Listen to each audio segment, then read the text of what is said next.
जिल्ह्यात पावसाची हजेरी, पेरणीसाठी शेतकऱ्यांची बियाणे खरेदीला गर्दी।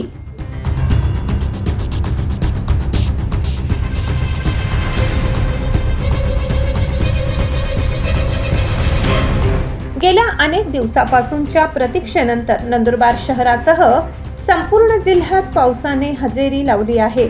या पावसामुळे उकाड्याने हैराण झालेल्या नागरिकांना दिलासा मिळाला असून शेतकऱ्यांमध्येही पेरणीच्या तयारीला वेग आला आहे। पावसाच्या आगमनानंतर जिल्ह्यातील कृषी सेवा केंद्रे आणि बियाणे विक्री दुकानांवर शेतकऱ्यांची लक्षणीय गर्दी दिसून येत आहे। यंदा खरीप हंगामात सोयाबीन, कापूस आणि मका या पिकांकडे शेतकऱ्यांचा कल अधिक दिसून येत आहे। बियाणे, खते आणि इतर कृषी निविष्ठांच्या खरेदीसाठी शेतकरी दुकानांवर रांगा लागत आहेत। मात्र अद्याप जिल्ह्यात समाधानकारक आणि पेरणीसाठी पुरेसा पाऊस झालेला नाही। केवळ 1-2 पावसाच्या सरींवर अवलंबून न राहता योग्य तो पाऊस झाल्यानंतरच पेरणी करावी असे आवाहन कृषी विभागाकडून करण्यात आले आहे। जिल्ह्यात पाऊस झाला असला तरी जमिनीत पुरेसा ओलावा नाही, त्यामुळे घाईगडबडीने पेरणी करू नये। चांगला पाऊस होऊन जमीन ओली झाल्यानंतरच पेरणी केल्यास उगवण चांगली होते आणि बियाण्यांचे नुकसान टळते। शेतकऱ्यांनी हवामानाचा अंदाज घेऊनच पेरणी करावी। शेतकरी मात्र वेळेत पेरणी व्हावी या उद्देशाने बियाण्यांची खरेदी आतापासूनच करत आहेत।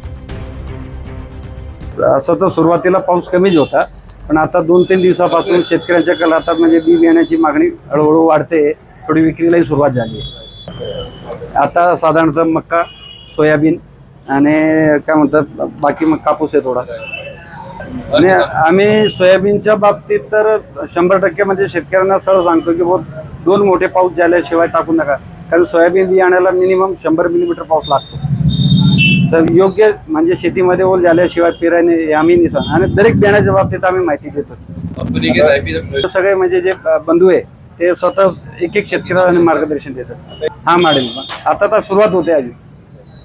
आता शेतकरी आता पाण्याची वाट पाहतोय। अगर व्यवस्थित पाऊस झाला तर पेरणी वाढेल आणि हंगाम चांगला जाईल।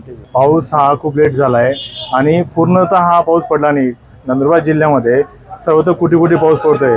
ज्या एरियामध्ये पाऊस पडतोय त्या दुकानदाराकडे शेतकरी येत आहेत आणि आता जास्त मागणी तर सोयाबीनची आहे। पण सोयाबीनची मागणी आहे, परंतु शेतकरी काय करतात आता की थोडा कमी ओलावामध्ये बियाणं टाकण्याचा विचार करतात, कारण की लेट झालेले लागवडी लेट होत आहेत। पण आम्ही सर्व शेतकऱ्यांना सांगतोय की आपण शेतकरी 15 जुलैपर्यंत पण आपण सोयाबीनची पेरणी करू शकतो। पण जोपर्यंत जमीन पूर्ण जवळजवळ 6-7 इंच पाणी पडत नाही, 100 मिलीमीटर पाऊस पडत नाही, तोपर्यंत आपण सोयाबीनची पेरणी करू नये। काय सोयाबीनचं बियाणं एवढं महाग आहे, आपण गरमासमध्ये सोयाबीनची पेरणी केली तर त्याच्यामध्ये जर्मिनेशनला प्रॉब्लेम येईल, परत ते बियाणं परत तुम्हाला खरेदी करावं लागेल। आणि जेवढे पण शेतकरी येतोय ते 2 मिनिटं त्यांना पूर्ण समजूनच बियाणं देतोय, कारण की एवढं महाग बियाणं शेतकऱ्यांसाठी परत त्यांना घेणं हे परवडणार नाही। पण शेतकऱ्यांनी घाई करू नये, सोयाबीनच्या बाबतीत घाई करू नये, कापसाच्या बाबतीत, त्याच्या मक्याच्या बाबतीत ते आता पेरणी करू शकतात। आणि जोपर्यंत पाऊस चांगला पडत नाही तोपर्यंत पेरणी करू नये। वीरेंद्र गिरासे, तापी परिसर न्यूज, नंदुरबार।